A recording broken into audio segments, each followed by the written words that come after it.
প্রিয় দর্শক বন্ধুগণ, এস অক্ষর দিয়ে নাম শুরু হয় এমন মানুষদের ভাগ্যচক্র অনেক সময় হঠাৎ উত্থান পতনের মধ্য দিয়ে যায়। এরা যেমন খুব সহজে মানুষের মনে জায়গা করে নিতে পারে, তেমনি ভুল বোঝাবুঝির কারণে অনেক সময় কাছের মানুষদের সাথেও দূরত্ব তৈরি হয়। সেপ্টেম্বর মাসের মাঝামাঝি সময়, বিশেষত 13, 14, 15 এবং 16 তারিখ এস নামধারী মানুষদের জন্য একটি পরিবর্তনশীল সময় নিয়ে আসবে। এই কয়েকটি দিন জীবনযাত্রার নানা ক্ষেত্রে সুযোগ যেমন আসবে, তেমনি বিপদের আশঙ্কাও একেবারে উড়িয়ে দেওয়া যাবে না। তাই এই সময়ে প্রতিটি পদক্ষেপ ভেবে চিন্তে নেওয়া, প্রতিটি সিদ্ধান্তের আগে ভালোভাবে বিচার করা এবং মানসিকভাবে শান্ত থাকা অত্যন্ত জরুরি। এই কয়েকটি দিন আর্থিক দিক থেকে হঠাৎ কিছু সমস্যার সম্ভাবনা রয়েছে। অনেকে যেসব বিনিয়োগ করছেন বা করার পরিকল্পনা করছেন, সেগুলির ক্ষেত্রে ভুল সিদ্ধান্ত নেওয়ার আশঙ্কা রয়েছে।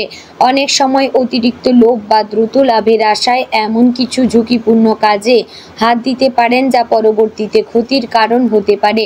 তাই বিশেষ করে এই 4 দিন কোনো রকম নতুন ব্যবসায়িক উদ্যোগ শুরু না করাই শ্রেয়। ঋণ নেওয়া বা অন্য কাউকে ধার দেওয়ার ক্ষেত্রেও সতর্ক থাকতে হবে, কারণ টাকা আটকে যাওয়ার বা ফেরত না পাওয়ার সম্ভাবনা রয়েছে। পারিবারিক জীবনে কিছুটা চাপ সৃষ্টি হতে পারে। পরিবারের ভেতরে ছোটখাটো ভুল বোঝাবুঝি বড় আকার নিতে পারে। বিশেষ করে কারো কথায় যদি আঘাত পান, তবে সেটিকে বেশি গুরুত্ব না দেওয়াই ভালো। সঙ্গীর সঙ্গে সম্পর্ক কিছুটা টানাপোড়ে আসতে পারে। অকারণে রাগ বা অভিমান পরিস্থিতিকে খারাপ করে দিতে পারে। তাই এই সময়ে নীরবতা এবং ধৈর্যই সবচেয়ে বড় অস্ত্র হতে পারে। যদি কোনো তর্ক বিতর্ক তৈরি হয়, তবে সেটিকে সঙ্গে সঙ্গে মিটিয়ে ফেলা উচিত, না হলে দীর্ঘমেয়াদে সম্পর্কের ওপর খারাপ প্রভাব পড়তে পারে। স্বাস্থ্যের দিকে তাকালে এই সময় এস নামের মানুষদের সতর্ক হওয়া দরকার। বিশেষ করে সর্দি, কাশি, জ্বর কিংবা হঠাৎ শরীর খারাপের সমস্যা দেখা দিতে পারে। কিংবা খাদ্যাভ্যাসের প্রতি অবহেলা করা যাবে না। বাইরের খাবার খাওয়া বা অস্বাস্থ্যকর অভ্যাস শরীরকে দুর্বল করে তুলতে পারে, মানসিক চাপ ও শরীরের ওপর প্রভাব ফেলতে পারে। তাই নিয়মিত বিশ্রাম নেওয়া এবং পর্যাপ্ত ঘুম নিশ্চিত করা খুব জরুরি। যাদের আগেই কোনো পুরনো রোগ আছে, তাদের ক্ষেত্রে আবার সেই সমস্যা মাথাচাড়া দিয়ে উঠতে পারে। তাই ওষুধ খাওয়ার ক্ষেত্রে কোনো গাফিলতি করা যাবে না। কর্মজীবনে এই কয়েকদিন কিছুটা চাপ তৈরি হতে পারে। অফিসে হঠাৎ কোনো দায়িত্ব এসে পড়তে পারে, যা সামলাতে গিয়ে বিভ্রান্তি বা ভুল হওয়ার সম্ভাবনা রয়েছে। সহকর্মীদের সাথে সম্পর্ক এই সময় খারাপ হয়ে যেতে পারে যদি অহংকার বা জেদ প্রকাশ করেন। তাই পেশাগত ক্ষেত্রে মাথা ঠান্ডা রাখা, সময় মতো কাজ শেষ করা এবং কাউকে ছোট না করা, এই জিনিসগুলি মানতে হবে। অন্যথায় ছোট একটি ভুল বড় সমস্যার জন্ম দিতে পারে। বন্ধু বান্ধবদের ক্ষেত্রেও সতর্ক থাকা দরকার। সব বন্ধু সত্যিকারের বন্ধু নয়, তাই এই সময়ে কাউকে অতিরিক্ত বিশ্বাস করা ঠিক হবে না। বিশেষ করে ব্যক্তিগত গোপন তথ্য, আর্থিক অবস্থা এবং পারিবারিক সমস্যা বন্ধুদের কাছে খোলাখুলি আলোচনা না করাই ভালো। কেউ কেউ হিংসা বা প্রতারণার মনোভাব থেকে আপনার ক্ষতি করতে পারে। তাই মানুষের মুখ দেখে বিচার না করে তাদের কাজ এবং আচরণকে ভালোভাবে বিশ্লেষণ করে তারপর বিশ্বাস করতে হবে। ভ্রমণ সম্পর্কিত বিপদের আশঙ্কাও রয়েছে। 13 থেকে 16 তারিখের মধ্যে যদি দীর্ঘ ভ্রমণের পরিকল্পনা থাকে, তবে তা পিছিয়ে দেওয়া ভালো। এবং যদি একান্তই যেতে হয়, তবে গাড়ি চালানোর সময় বা রাস্তা পারাপারের ক্ষেত্রে বাড়তি সতর্কতা নিতে হবে। ছোট দুর্ঘটনা বা বড় আঘাত পাওয়ার সম্ভাবনা রয়েছে। তাই গাড়ির গতি নিয়ন্ত্রণে রাখা, সুরক্ষা বিধি মেনে চলা অত্যন্ত জরুরি।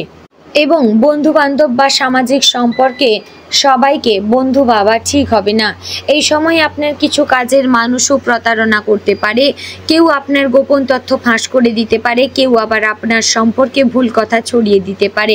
তাই ব্যক্তিগত জীবন বা অর্থনৈতিক অবস্থা বন্ধুদের কাছে প্রকাশ না করাই ভালো। বিশেষ করে 15 তারিখে সামাজিক সম্পর্কের ক্ষেত্রে কোনো বড় ধাক্কা আসতে পারে।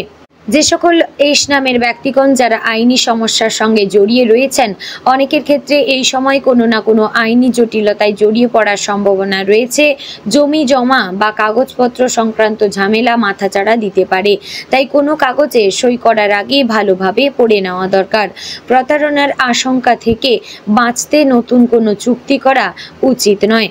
বন্ধুগণ, এই সময় আপনারা আপনার পাড়া প্রতিবেশীদের কাছ থেকেও সাবধানে থাকবেন। যে সকল পাড়া প্রতিবেশীরা আপনাদের হিংসে করেন, তারা জমি সংক্রান্ত কোনো বিষয় নিয়ে আপনাদের গৃহে এসে ঝামেলা করতে পারে। এর ফলে কিন্তু বিভিন্ন আইনি জটিলতায় আপনি জড়িয়ে পড়তে পারেন।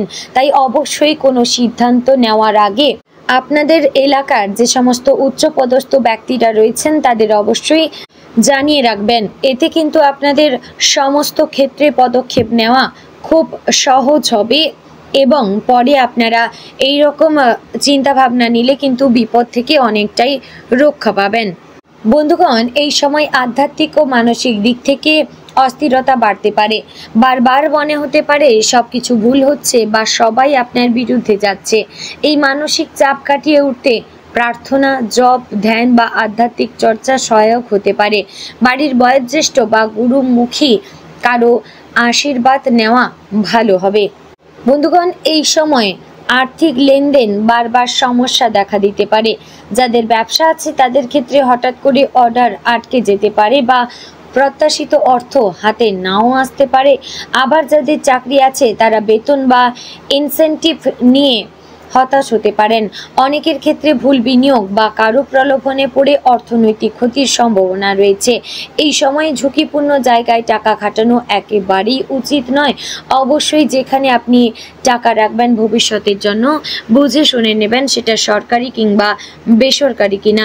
অনেক সময় অতিরিক্ত লাভের আশায় মানুষ সিদ্ধান্ত নেয়, কিন্তু পরে গিয়ে তা ভীষণ ক্ষতির কারণ হয়ে দাঁড়ায়। এস নামের মানুষদের এই কয়েকদিন সেরকম ঝুঁকি নেওয়ার প্রবণতা বাড়তে পারে। বিশেষ করে 14 এবং 15 তারিখে অর্থ সংক্রান্ত বিষয়ে বাড়তি সতর্ক থাকার প্রয়োজন রয়েছে। পরিবার মানুষদের নিরাপত্তার জায়গা, কিন্তু এই সময়টায় সেই নিরাপত্তার দেওয়ালেও ফাটল ধরতে পারে। আপনার ভাই কিংবা বোনের সঙ্গে ছোটোখাটো ঝামেলা, ঝগড়া, ভুল বোঝাবুঝি বড় আকার নিতে পারে। অনেক সময় দেখা যাবে আপনি কিছু বলেননি, তবুও অন্য কেউ ধরে নিচ্ছে আপনি তাকে আঘাত করেছেন। বিশেষ করে দাম্পত্য জীবনে রাগ, অভিমান এবং অবিশ্বাস পরিস্থিতিকে খারাপ করে তুলতে পারে। এই সময় স্বামী স্ত্রী বা প্রেমিক প্রেমিকার মধ্যে ঝগড়ার আশঙ্কা প্রবলভাবে থাকতে পারে এবং আপনার সন্তানেরও কোনো বিপদ আসার সম্ভাবনা রয়েছে। অবশ্যই সন্তানকে চোখে চোখে রাখার চেষ্টা করবেন। মনে রাখতে হবে, একবার সম্পর্ক ভেঙে গেলে সেটি জোড়া লাগানো সহজ নয়। তাই যদি সমস্যা আসে তবে চুপ থেকে সময়ের অপেক্ষা করা শ্রেয় এবং ভগবানের প্রতি আপনাদের অবশ্যই বিশ্বাস এবং আস্থা রাখতে হবে। প্রিয় দর্শক বন্ধুগণ, আশা করছি ভিডিওটি আপনাদের ভালো লাগলো, উপকারে আসলো। যদি ভালো লেগে থাকে অবশ্যই লাইক, কমেন্ট, শেয়ার করবেন। চ্যানেলে নতুন হলে আমাদের চ্যানেলটিকে সাবস্ক্রাইব করে পাশে থাকবেন। আর এরকম আর কোন নামের ভিডিও পেতে চান অবশ্যই কমেন্ট করে জানাবেন। জয় শ্রীকৃষ্ণ, রাধে রাধে।